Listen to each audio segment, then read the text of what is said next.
Encore des obstacles en Italie et puis des inquiétudes aussi en Irlande. Bernard, le peuple irlandais doit se prononcer le mois prochain sur le nouveau pacte budgétaire européen. Le peuple irlandais pourrait voter contre. Alors le peuple irlandais déjà a voté d'une manière assez particulière contre, c'est-à-dire que il a majoritairement refusé de payer un impôt. Il y a un nouvel impôt qui avait été créé dans le cadre du dernier plan d'austérité en date. Je vous rappelle qu'il y en a eu 5 en 4 ans à peu près. Donc le dernier en date a instauré un nouvel impôt qui était 100 € pour tous les ménages, uniformément.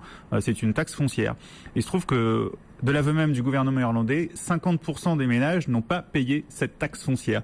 C'est la grève des impôts, c'est quand même assez incroyable. nouveau. Alors c'est quand même assez nouveau, je sais pas si on pourra faire ça en France bientôt, mais en tout cas la moitié des ménages irlandais n'ont pas payé cette nouvelle taxe foncière.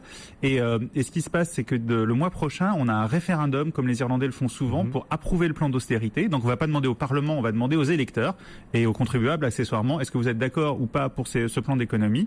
Au vu de ce qui se passe sur la collecte d'impôts, le résultat n'est pas acquis. Donc ça fait pas mal de fébrilité à venir, à nouveau en zone euro.